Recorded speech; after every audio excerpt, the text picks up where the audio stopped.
This is The Sit Down, and I am so excited to be joined by Super Bowl champion Russell Wilson, quarterback for the Seattle Seahawks. How you doing, man? Good to see you, man. How you Thank been? you so much for coming on. That's awesome. This is my first time being on BuzzFeed. Really appreciate having you here.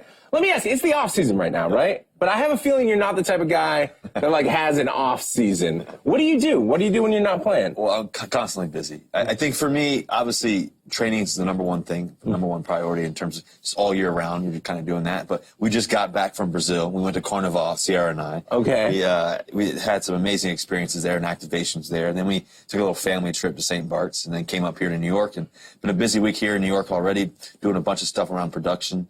Our production company's growing like crazy. And my company, West East, Ciara's company, Beauty Marks Entertainment.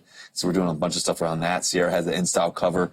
Which congratulations, right? You guys were at the party last night? Yeah, so they had a nice little private party at the new Hudson area downtown New York, and that's amazing, which is opening today. And then I do Jimmy Fallon tonight, and go to New York Yankees spring training tomorrow. So. That's like 24 hours in your life. But I want to talk about that vacation, all right? You were there in St. Bart's, and I'm just going to read a headline from the trip, okay? Yeah, okay. Love is Russell Wilson fixing Ciara's wig in the middle of the ocean. So what happened there? So we did a nice little fun yacht trip or whatever and hung out. But the coolest thing is that you're just jet skiing everywhere, having a bunch of fun. So we put the slide out. You know how it is, just jet skiing everywhere. We put the slide out, which is probably, 60 feet up in the air, sliding down. And she's sliding down. Next thing you know, her wig's is sideways. So had a little fun though, but it was entertaining. She posted that. It was a lot of fun. Did you like jump in the water to fix it? How'd you? I was already in there. I went down the slide first to test it out. I'm a guinea pig sometimes. Brave man, brave ham. And listen, your family's adorable. People obviously just like obsessed with you, obsessed with Ciara. What's it like? You have any tips for people that are trying to have like a blended family? Well, man, that's a great question. I don't think anybody's ever asked me that question. I think the best thing is love. In terms of tips, being there for your kids, tucking them down and putting them in bed, going as many things as you can. And I think ultimately, the thing that I've learned most, and I think this is real, I think the thing that I've learned the most is that, being a stepdad and then also having a little daughter too as well, being a stepdad, you really find out what love's like. Because it's interesting, it's easy to love somebody that's your own blood, and everything else, but when you can love somebody just like, it's your own child, and everything else, that's what real love is like. And do you have a moment when you like kind of remember discovering that? Or what was there a moment that was surprising to you? Surprising? As you become like a stepfather? Yeah. I wouldn't say surprising, but just the little things of life, when they get the first walk. Watching a little man, walk for the first time was amazing. It's just like, wow, this is a blessing. And then also, taking him to Little League practice, baseball, and he hits his first at bat, home run around the whole field. Wait, really? The first at bat. So now he's practicing football and everything else. And so there's just those moments, take him to school, those things like that. So. And showing up. Yeah. Part of love is showing up. Yeah, for sure. Awesome. You also have a foundation. Listen, man, literally, the list they sent me, they're like, here's all the things he's doing. I was like, that's a lot. Why Not You Foundation? What kind of work do you do there? Well, it's a blessing with that. We've been fortunate to raise millions and millions of dollars. So many amazing things. So many kids we've been able to affect. The mission of the Why Not You Foundation really is to empower change in one individual, one child at a time. And, really what we try to teach is the why not you attitude. My dad used to always ask me this question. He said, son, why not you? Why not you graduate early? Why not you graduate in 3 years? Why not you play pro baseball, pro football, and all these different things? And so the thing with that is that really, it was the fundamental question I had to ask myself for my whole life. And I think that's what we all ask ourselves, subconsciously or consciously. Whether if you're going through cancer, and why can't I overcome this? If you're trying to get the first job that you've ever had, if you're trying to be a Super Bowl winning quarterback, if you're trying to have your own show and run the show, and all these different things, I think that's the question we all have to ask ourselves.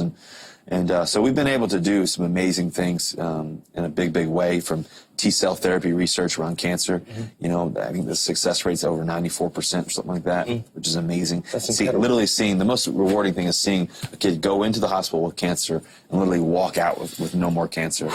That's the most rewarding thing when you see him walk out. That's got to be incredible. Do you have something when you ask yourself that question, why not you, or you're talking to somebody and you're, why not you? And their answer is like, but why me, or something like that. Do you have like a piece of advice or a way of thinking to kind of overcome that moment? Well, I think that the first thing is, adversity is temporary. And sometimes adversity can be a little bit longer than other times. But at the end of the day, if we can overcome these moments, and overcoming doesn't necessarily mean if you have cancer, for example, and you have no more cancer. Yeah, that's overcoming it. But also, sometimes people come and go. And the reality is, how do you overcome it is your mentality, your spirit. You know, the funny thing is, and I don't have the statistics of this, but just from an observational standpoint, we get to go to Children's Hospital every Tuesday, and the rooms and the kids and the people and the families that are able to, one, either move on, something does happen tragic, or also the families and the kids and everything else that are able to overcome cancer. Typically, those are the families that have a neutral mindset. Those are the families who, you know what, this is the situation, but we're going to be positive about it. We're going to be uplifting. We're not going to be discouraged all the time. You know, the families who have good language. You know, those are the families that overcome a lot of the times. And it's fascinating to see. It's fascinating. You know, Ciara always says, you know, music helps heal the soul. You know, so, you know, going in there, Ciara singing and dancing, playing music and everything else, me being able to go in there and talk about sports and these moments. It's magical to see, you know, how it helps. To kind of to lift spirits. You and Ciara, man, we're going to get into a game in just a second, but you got this app called Tally, in which you can kind of win money by predicting whether it's football games or the outcome of The Bachelor, kind of anything. Do you guys ever play versus each other? Yeah, we do. It's actually entertaining. We play The Bachelor a couple times. We don't watch The Bachelor all the time, but when we get to, it's pretty funny. Did anybody win on the last? She beat me, I think, one time. So yeah, it's actually really intense. So basically, Tally, think HQ trivia for live events.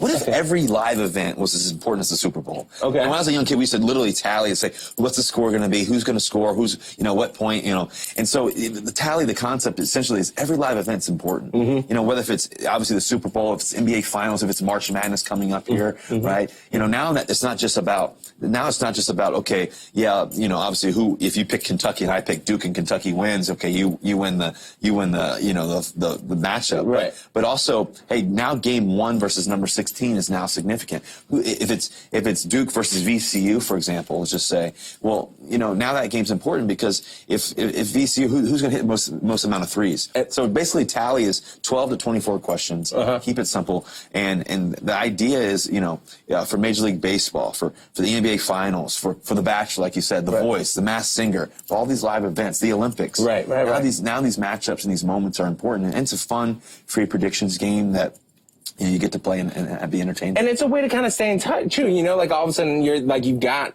an incentive to really be paying attention. Also, thank you. I don't know a lot about college basketball, but I hope I faked it through that well enough. But we're going to play a quick game here, right? It's not so much prediction, just more, we're big Ciara fans. And we just want to see how big a Ciara fan you are. All right. I'm going to read the first part of a lyric. Now I'm going to give you multiple choice. All right. We're not trying to hang you out to dry. Sounds good. All right. You ready? You know you want this yummy, yummy. All right. You got that one. Ding. All right. Ding. No problem. Number 2. What if I had a thing on the side? A, made you jealous. B, told you that's how I fly. C, made you cry. What if I had, well, there's 3 parts to that. Okay. What if I had a thing on the side, made you jealous? I think it's A. But keep going. I have made you cry. Made you cry? Gotcha. Made you cry. Yeah. It's a good sign. All right. We in the zone now. A, don't stop. B, welcome. C, touchdown. In the zone down. This is from the ride, right? So in the zone now. But read the multiple choice again. Don't stop. We in the zone now. Don't stop. Welcome or touchdown. I would say touchdown. And it's from Body Party. Yeah, touchdown, right? Touchdown is, I got don't stop. Oh, shoot. I wish it was touchdown, though. You know, I feel like it'd be a little bit, yeah, exactly. All right, you ready? Yep. To him, I'm a gymnast. Going for the gold. This ring is my circus. Team USA. I'm a gymnast. Read the options again. Going for the gold. This ring is my circus. Team USA. This ring is my circus. Bingo! Nailed it. It's hard without the music. I can hear you kind of, that's how you get it, right? Exactly. Number 5, you ready? Automatic, supersonic, hypnotic, Freaky French? Nope. Funky fresh. You're like, I don't even need that. All right, I gotta ask, can you 1-2 step? Kind of. Okay, all right, come on. Would you just? We're gonna play a little music here. I'm gonna put these tables back. Put some music on. Yeah, just a little bit. Just a little bit. I'm gonna try to. Think you can do it to the theme song? I got my chord. All right. It's like something like 1-2 step. Yeah. 1-2 step. Yeah. Something like that. 1-2 step. Yeah. 1-2 step. All right, Russell. Thank you so much for joining us, my man. You are so busy. Thank you.